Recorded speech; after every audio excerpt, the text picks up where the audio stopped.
Alright guys, welcome back to a new review, and right off the bat, this video is not for kids. Again, this video is not for kids.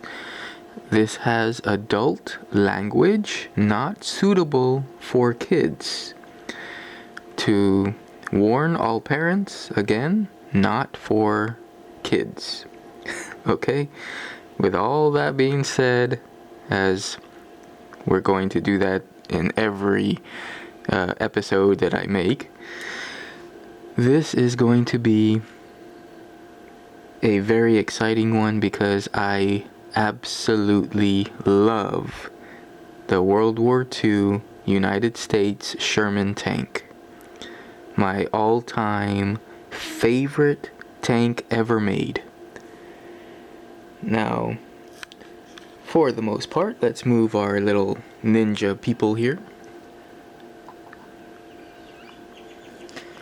Now, for the most part, what you're looking at here is somewhat of a custom. So this is a new ray.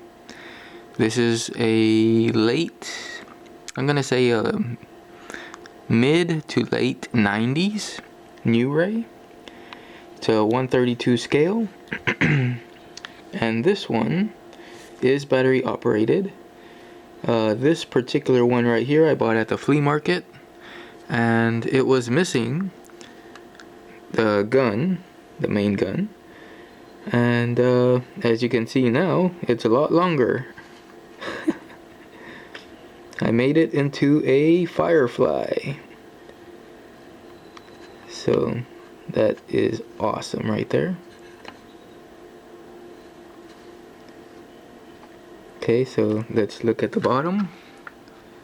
As you can see right here, new ray, made in China. This is battery operated.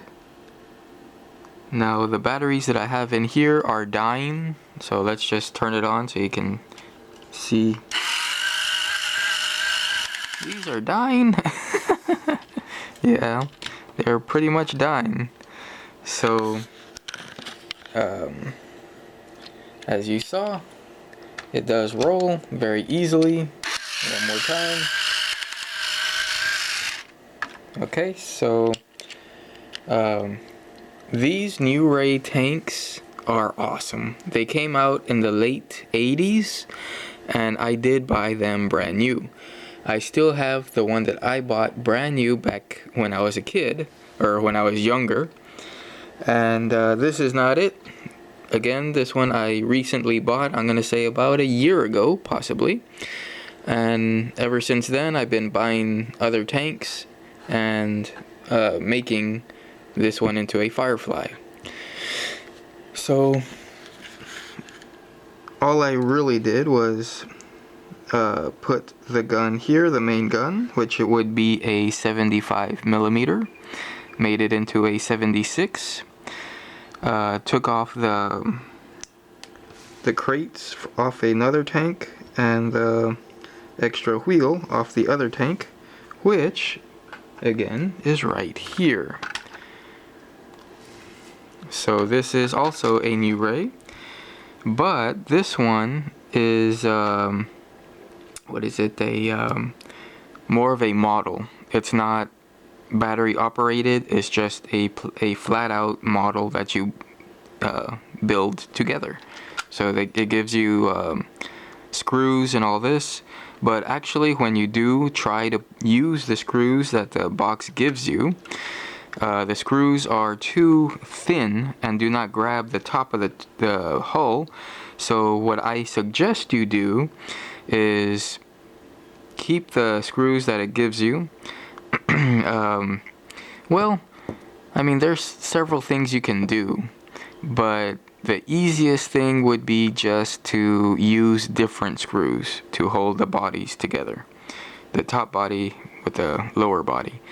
You can use glue to hold it together, or you can fill in the gaps on the inside and then squeeze the screw in there and wedge it in there. But either way, as you can see here, I took off the extra piece of main gun and I added it to this one over here to make the 76mm Firefly. So this is a, I believe, classy peg. So you can see that right there.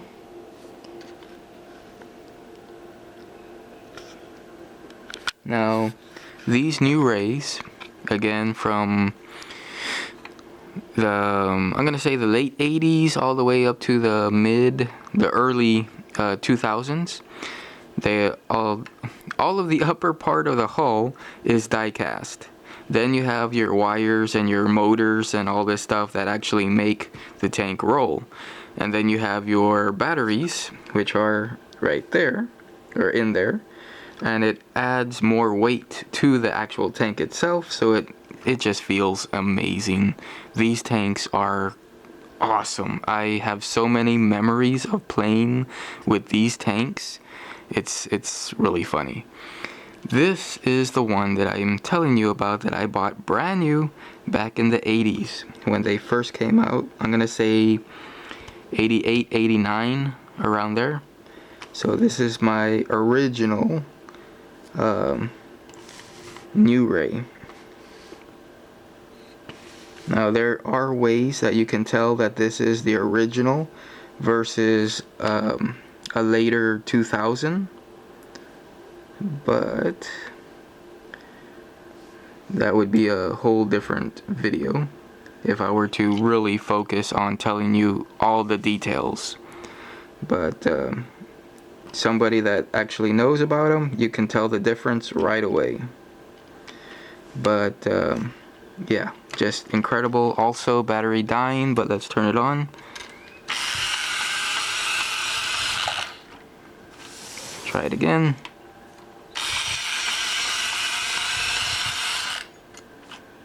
And let's actually put something of an obstacle just because. Wait. You're running over He-Man. Okay, so yeah, this is pretty cool. Love these tanks. Again, I really took care of mine.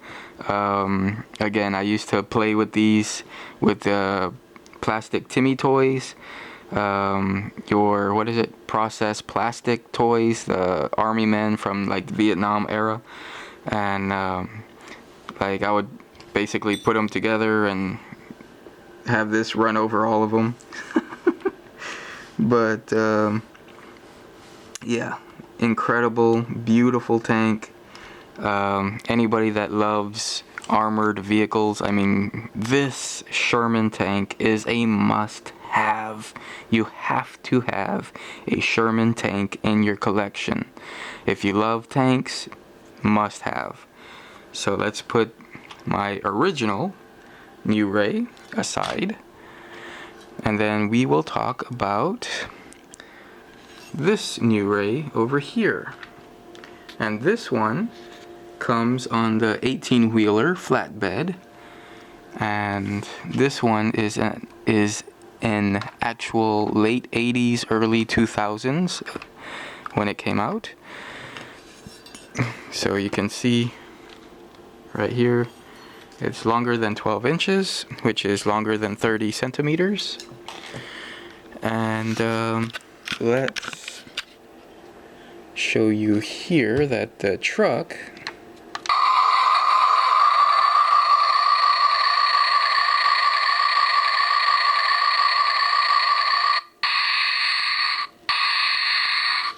makes sounds.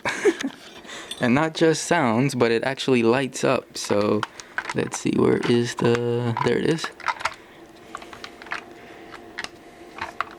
Did we get it right? Gotta play with it a little bit.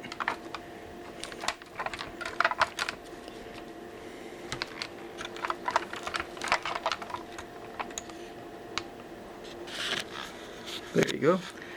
It lights up.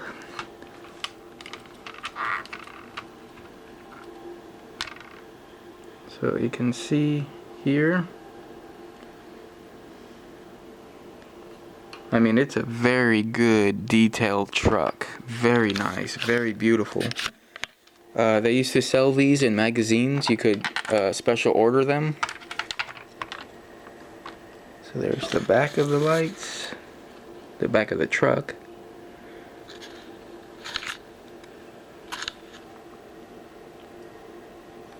And I do have I still have the foam back here. This way, if you hit it, you know, this is not going to break on you, because these are the only things that are holding the bottom part to the bed of the truck. So that's why I still have that there. Let's look underneath the truck. So let me put this over here. And this one here is Taylor and Trucks, I believe.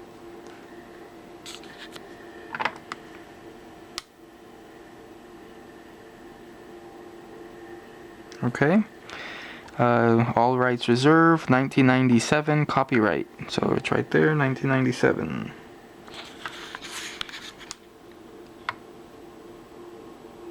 Okay. And these are numbered, at least when this one came out. It came out numbered. So this is 6676.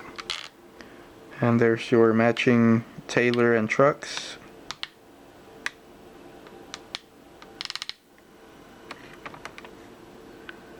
U.S. Army. Your spare tire. Just an awesome truck. The tires are rubber.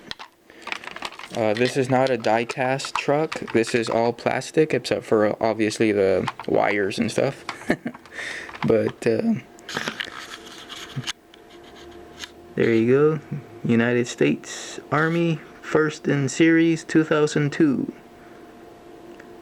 So weird, but like I tell you, came out in the late 80s. I'm sorry, the late 90s, early 2000s. At least the truck did. Or at least this style truck. Let me turn off the lights here. If I can find the button somewhere. Switch. So yeah, this is a very, very cool truck here. And this one looks like my original U.S.A, but this one does not have stickers. Let me bring in mine. So this one has the stickers. You can see there, all stickers. This one is painted on. The actual decals, they're painted. So you can see that they struck here and then they went here.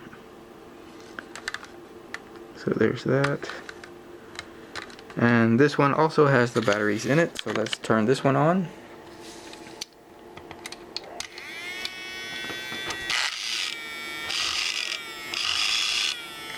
And these batteries are really dying.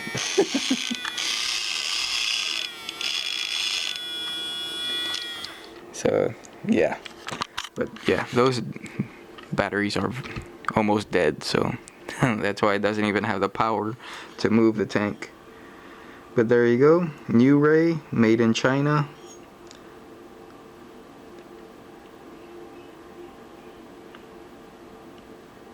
Again, die-cast upper hull. So we have, let me put this here. I guess we're gonna make this a part 2. We're gonna make this a 2-parter because I have a lot of information and we're just talking about the U.S.A right now. We still need the 21st century toys and the forces of Valor. So I'm gonna put my 80s here, 90s, 2000s. Okay, so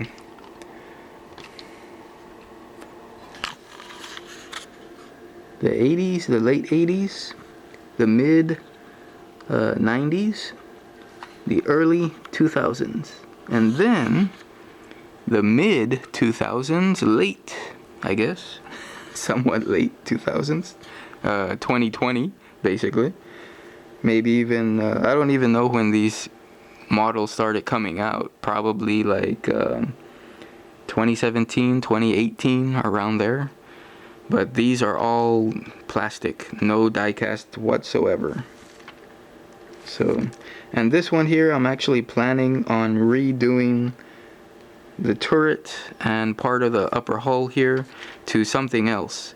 When I finish, if I do customize it, I will make another video about that.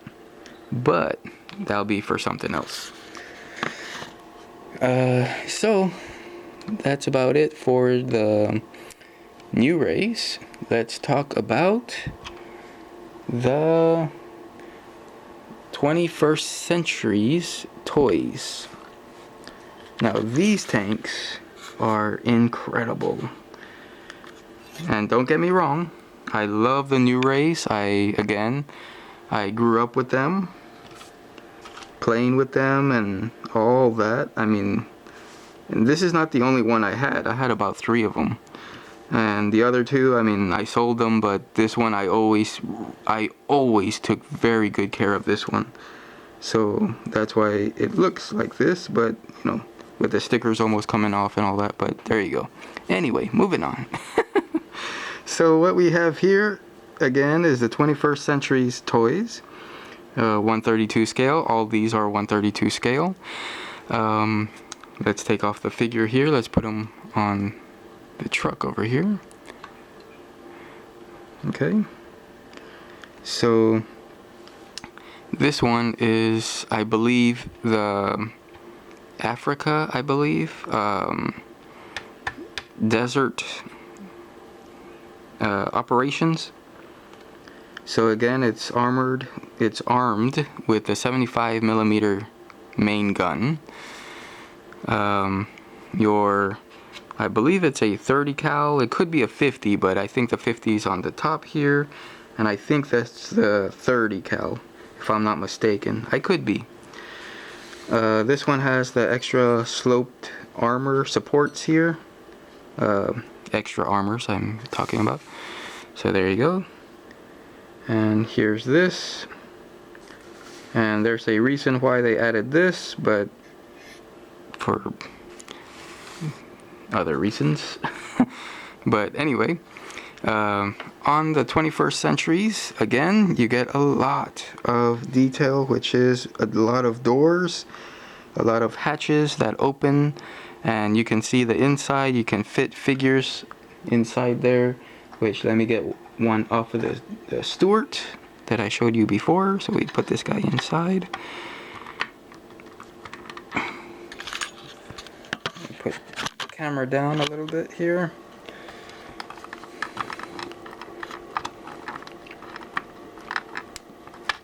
Okay, I don't want to forcefully sit his ass down.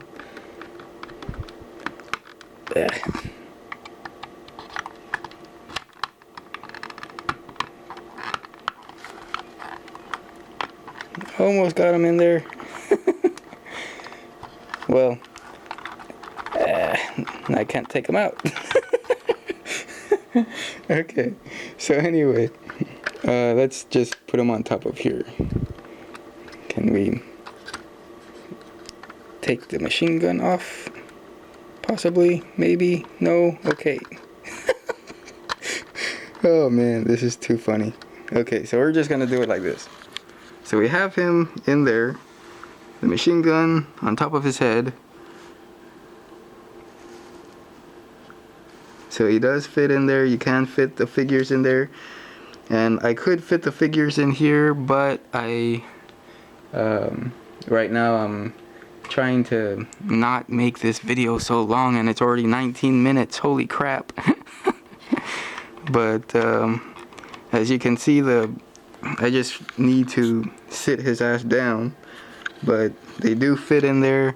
They look great as you know, extra detail and all that. So here you can actually customize, if you really wanted to cut in here and have the radiator or the part of the engine. I know that the engines mostly on this side, but it's just cool that you can cut a little hole and add your little more detail, basically. So here's your spent casing here, or just an extra what is it, window for the air to circulate when they're driving down the, well, again, the desert, or where the hell they're driving in. So let's close this up. Let's take the turret off so that you can see the inside of the Sherman tank. Let me try and take the figure out, which now he really doesn't want to come out. He really sat his ass in there. He's like, hell no, you were fighting to get me in, now I'm not gonna come out. But no big deal. You can, again, go like this and he'll come out. But for the most part, let's look on the inside of the Sherman tank. Now, for the most part, also, there's so much to talk about. 50,000 of these tanks were made during World War II, from 1942 to 1945. Then you had your M4s, you had your M4A1s, which I really like. Well, actually, I like the M4s because they had the cast hull, they had the cast, if I'm not mistaken, the cast turrets with the 75mm gun, main gun, and what is it? They just look cool. I don't know. In my opinion, they really do. So there's the inside. You can see, for some of you guys that like to do extra modeling and extra work to your tanks, you would have to fill that in right here to make the shelves for your ammunition, the floor plates over here, your driver seats like over here, which the driver seat's already there. You just need to cut a little bit more and detail it and all that. You know what, I'm gonna stop it here, and we're gonna pick up in part 2 about the Sherman tank. So alright guys, stay safe, bye.